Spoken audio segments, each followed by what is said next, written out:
वो गोपनीय नाम। अब भगवान कृष्ण का कौन सा नाम है ये तो अपन जानते नहीं, लेकिन हाँ हमने ये सुना है कि यशोदा कन्हैया बोलती।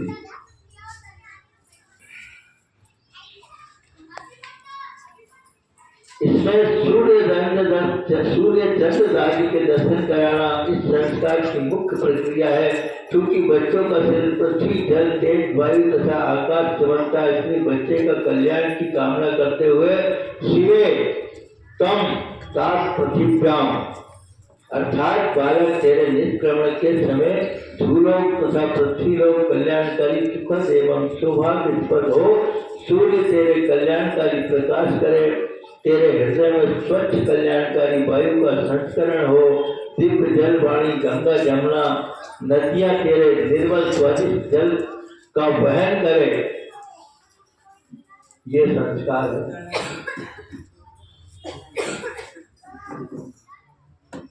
संस्कार के बिना हमारा जीवन सफल नहीं होता। और संस्कार कहाँ से मिलते हैं? सत्संग से। अगर हम सत्संग नहीं करेंगे, सत्संग पे हम प्रभाव नहीं डालेंगे तो संस्कार प्राप्त नहीं होंगे। और जब संस्कार प्राप्त होंगे तो हमारा भविष्य उज्ज्वल होगा, और भविष्य उज्ज्वल होगा तभी हम मोक्ष के द्वार तक जा सकते हैं। इसके पश्चात आता है अन्न प्रसन्न संस्कार। जब हम बच्चों को भोजन कराते हैं, ये सब मैं आपके लिए बड़ी खोज करके बता रहा हूँ, और यहाँ बात करोगे तो आप कुछ भी नहीं ले जाओगे। इसलिए बड़े शांत स्वभाव से इस सत्संग को प्राप्त करो। हिंदू धर्म में अन्न प्रसन्न संस्कार सप्तम संस्कार है। इस संस्कार में बालक को अन्न ग्रहण कराया जाता है। अब तक तो शिशु माता का दूध पान करके ही शुद्धि की वृद्धि को प्राप्त होता है। आगे स्वयं अन्न ग्रहण करके ही शरीर को पुष्ट करना होता है, क्योंकि प्रकृति नियम के लिए यही है। अब बालक को परावलंबी और रहकर धीरे धीरे स्वावलंबी बनना पड़ेगा। केवल यही नहीं, आगे चलकर अपना तथा अपने परिवार के सदस्य का भरण पोषण का दायित्व संभालना होगा। यही इस संस्कार का तात्पर्य है। अब हम जब अन्न उसको भोजन कराने की चेष्टा करते हैं तो ऐसा भोजन कराते हैं कि ये इसके शरीर को पुष्ट करे, और भविष्य में ये हमारा, हम जब वृद्ध अवस्था को पहुंच जाए तो हमारा भरण पोषण करे। अर्थात हमारे लिए हमारी संतान को जब हम संस्कार नहीं देंगे तो हमारी वृत्ति में, बोलता हूँ पहले कि वृद्ध अवस्था में अगर हमने संस्कार नहीं दिए हैं तो हमको मां छोड़ जाए वृद्धाश्रम। इसलिए हमको हमारी संतति को संस्कार देना चाहिए।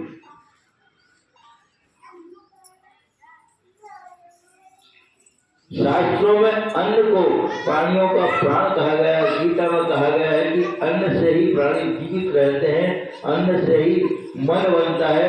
इसलिए अन्न का जीवन में सर्वाधिक महत्व है। जैसा खाओगे अन्न वैसा बनेगा मन। इसलिए भगवान जो दे उसमें शांत स्वभाव से भगवान को भोग लगाकर उस अन्न को प्राप्त करना चाहिए। बगैर भोग लगाए भोजन नहीं करना चाहिए। भगवान को भोजन लगाने के लिए शुद्धता चाहिए।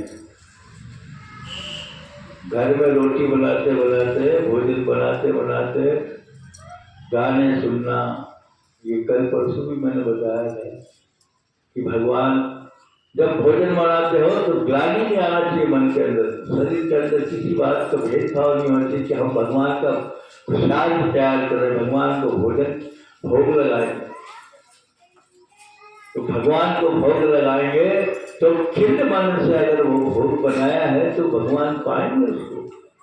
आप तो मानो सुदामा के पास वो चने एक बुढ़िया ने दे दी, सुदामा जी को मालूम पड़ा कि कृष्ण के चरण खाएगा तो भिखारी बन जाएगा, गरीब हो जाएगा, दरिद्रता को प्राप्त हो जाएगा। वो चने झाड़ में बैठ कर अकेले ही खा गया। ये कन्हैया को नहीं दूंगा। कन्हैया ने पूछा कि नाच बज रहे भैया क्या कर रहे हैं? तो अरे बड़े ठंड लग रही, पानी गिर रहा है कि हवा चल रही है, तो बोल रहे नाच बज रहे। वो बैठे बैठे सब खा गए।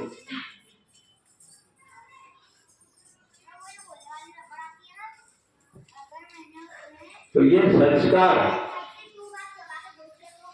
उनके निवारण और शिशु को शुद्ध भोजन कराने के लिए प्रक्रिया को अन्नप्राशन संस्कार कहा जाता है। शुद्ध भोजन भगवान को भी भोजन बनाने के लिए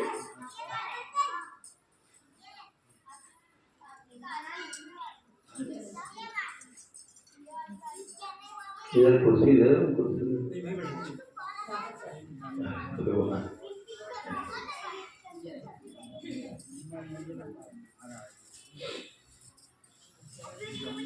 गणेश मंदिर के पुजारी जी हैं, राधा कृष्ण मंदिर के पुजारी जी। बोलो राधा कृष्ण भगवान की जय।